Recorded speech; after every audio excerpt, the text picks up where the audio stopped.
തദ്ദേശ തെരഞ്ഞെടുപ്പ് പൂർത്തിയായിരിക്കുകയാണ്. കൊല്ലത്ത് ബി.ജെ.പിയുടെ പ്രതീക്ഷകൾ പങ്കുവെക്കാൻ ബി.ജെ.പി ജില്ലാ പ്രസിഡന്റ് പ്രശാന്താണ് നമ്മളോടൊപ്പം ഉള്ളത്. തദ്ദേശ തെരഞ്ഞെടുപ്പ് കഴിഞ്ഞു. വലിയ രീതിയിലുള്ള പ്രതീക്ഷയുണ്ടോ ബി.ജെ.പിക്ക്? തീർച്ചയായിട്ടും ബി.ജെ.പി നാളിതുവരെ കാണാത്ത ഒരു വലിയ മുന്നേറ്റം കൊല്ലം കോർപ്പറേഷനിലടക്കം കൊല്ലം ജില്ലയിൽ വ്യാപകമായിട്ടുണ്ടാകും.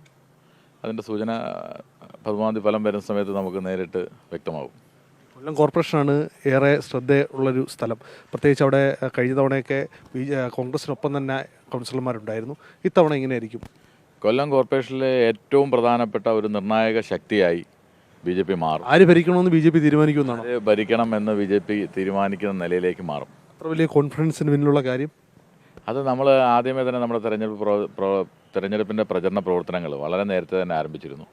പിന്നെ നമ്മൾ വികസിത കേരളവും വികസിത കൊല്ലവും എന്ന മുദ്രാവാക്യം ജനങ്ങൾ സ്വീകരിച്ചു എന്നുള്ളതാണ് ആ തെരഞ്ഞെടുപ്പിൻ്റെ സമയത്ത് ജനങ്ങളുടെ പിന്തുണ അല്ലെങ്കിൽ ജനങ്ങളുടെ ഭാഗത്തു നിന്നുണ്ടായ ഒരു അനുഭാവപൂർണ്ണമായിട്ടുള്ള ഒരു പെരുമാറ്റം നമുക്ക് മനസ്സിലാക്കാൻ കഴിഞ്ഞത് അങ്ങനെയാണ്. ബി.ജെ.പി ഉയർത്തിയ മുദ്രാവാക്യം ജനം പൂർണ്ണമായും ഏറ്റെടുത്തു എന്നുള്ളതാണ്.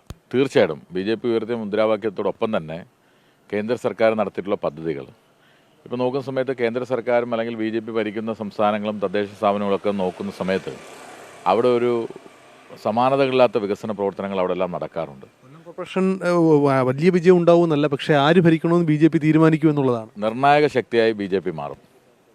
ഒരു വിലപേശലാവോ? വിലപേശലൊന്നുമല്ല, ബി.ജെപിയുടേതായ പൊളിറ്റിക്സ് ഉണ്ടാവും. ഇതിൽ ഏറ്റവും പ്രധാനമായും നേരത്തെ പറഞ്ഞതുപോലെ ശബരിമല അടക്കമുള്ള വിഷയങ്ങൾ താഴെത്തട്ടിൽ ചർച്ച ചെയ്തെന്ന് ബി.ജെ.പി വിശ്വസിക്കുന്നുണ്ടോ? തീർച്ചയായും ശബരിമല നേരത്തെ തന്നെ ചർച്ചയാണ്. ഇപ്പോൾ ശബരിമലയുടെ ഒരു നേരത്തെ വനിതകളെ പ്രവേശിപ്പിക്കാൻ വേണ്ടിയിട്ട് നടത്തിയൊരു പരിശ്രമമായിരുന്നു. ഇപ്പം ശബരിമലയുടെ പേരിൽ അല്ലെങ്കിൽ അവിടെ കാണിക്കയിടുന്ന പൈസ അല്ലെങ്കിൽ സ്വർണ്ണമടക്കം അടിച്ചു മാറ്റിയ വിഷയങ്ങൾ ജനങ്ങളുടെ മുന്നിൽ വളരെ വ്യാപകമായ ചർച്ച വന്നിട്ടുണ്ട്. കൊല്ലം ജില്ലയിൽ അല്ലാതെ തദ്ദേശ സ്ഥാപനങ്ങളിലൊക്കെ എങ്ങനെയാണ്? കാരണം കൊല്ലത്ത് പല പഞ്ചായത്തുകളിലടക്കം നിർണായകമായ ഒരു ശക്തിയായി ബി.ജെ.പി മാറിയിട്ടുണ്ടായിരുന്നു. ഇത്തവണ അത് നിലനിർത്താൻ കഴിയുമോ? കൂടുതൽ മുന്നേറ്റം ഉണ്ടാക്കാൻ കഴിയുമോ?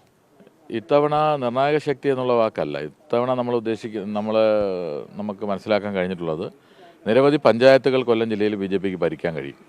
നിരവധി പഞ്ചായത്തുകൾ ഭരിക്കാൻ കഴിയും.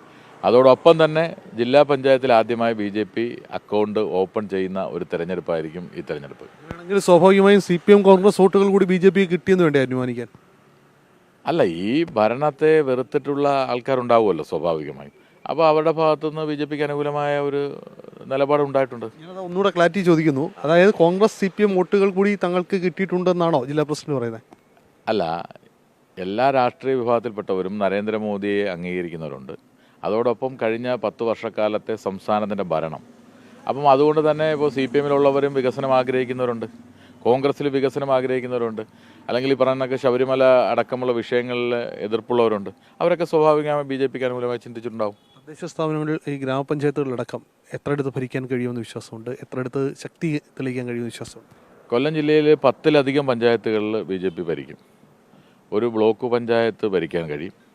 1-ലധികം ജില്ലാ പഞ്ചായത്തുകളിൽ ബി.ജെ.പി വിജയിക്കും. കരുനാഗപ്പള്ളി മുനിസിപ്പാലിറ്റിയുടെ അവസ്ഥ എന്താണ്? കരുനാഗപ്പള്ളി മുനിസിപ്പാലിറ്റിയിലും പ്രധാനപ്പെട്ട ഒരു ശക്തിയായി ബി.ജെ.പി മാറും. സ്വാഭാവികമായും ബി.ജെ.പിക്ക് വലിയ മുന്നേറ്റമല്ലേ ഇത്? പിന്നെ കറുത്ത കുതിരയായി മാറുമോ? ഏതാ ഒരു കറുത്ത കുതിരയായി മാറുമോ? തീർച്ചയായും കുതിര എന്നുള്ളതല്ല, വലിയ ബി.ജെ.പി നാളിതുവരെ കാണാത്ത ഒരു വലിയ മുന്നേറ്റം കൊല്ലത്തുണ്ടാവും. 100%.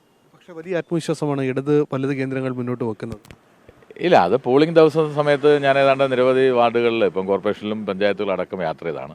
അപ്പോൾ സ്വാഭാവികമായും ആ വോട്ടർമാരുടെ പെരുമാറ്റം രീതി, അപ്പോൾ ആ ബി.ജെ.പിയുടെ പ്രവർത്തകന്മാരുടെ ഒരു ആത്മവിശ്വാസം എല്ലാ സ്ഥലത്തും, പ്രത്യേകിച്ച് കോർപ്പറേഷനൊക്കെ പറയുന്ന സമയത്ത് വൈകുന്നേരം പോളിംഗ് അവസാനിപ്പിച്ചതിന് ശേഷവും എല്ലാ ബൂത്തുകളിലും ബി.ജെ.പിയുടെ പ്രവർത്തകന്മാരുടെ സജീവമായ സാന്നിധ്യവും നേതൃനിരയും സജീവമായിരുന്നു. അതൊന്നും ഒരുപക്ഷെ മുൻകാലങ്ങളിലൊന്നും അത്ര സജീവമായിട്ടൊന്നും ഉണ്ടായിരുന്നു എങ്കിൽ പോലും ഇപ്രാവശ്യം അത് കുറേ കൂടി കൂടുതൽ സജീവതയായി രംഗത്തുണ്ടായിരുന്നു. കൊല്ലം ജില്ലയിൽ ബി.ജെ.പിക്ക് വൻ മുന്നേറ്റം ഉണ്ടാക്കാൻ കഴിയുമെന്നാണ് ജില്ലാ പ്രസിഡന്റ് വ്യക്തമാക്കുന്നത്. കൊല്ലം കോർപ്പറേഷനിൽ ആര് ഭരിക്കണമെന്ന കാര്യത്തിൽ ബി.ജെ.പി ആയിരിക്കും തീരുമാനമെടുക്കുക. അതിന് 13 വരെ മാത്രം കാത്താൽ മതി എന്നുകൂടി അദ്ദേഹം പറഞ്ഞു വെക്കുന്നുണ്ട്. കൊല്ലത്തുനിന്ന് അരുൺ രാജ്, 24. ലോകത്തെവിടെയായാലും ഏത് സമയത്തും 24 വാർത്തകളും ഓഗ്മെന്റഡ് റിയാലിറ്റി പാക്കേജുകളും എക്സ്പ്ലെയിനറുകളും വിശദമായി കാണാൻ ഞങ്ങളുടെ യൂട്യൂബ് ചാനൽ നിങ്ങൾക്ക് സബ്സ്ക്രൈബ് ചെയ്യാം.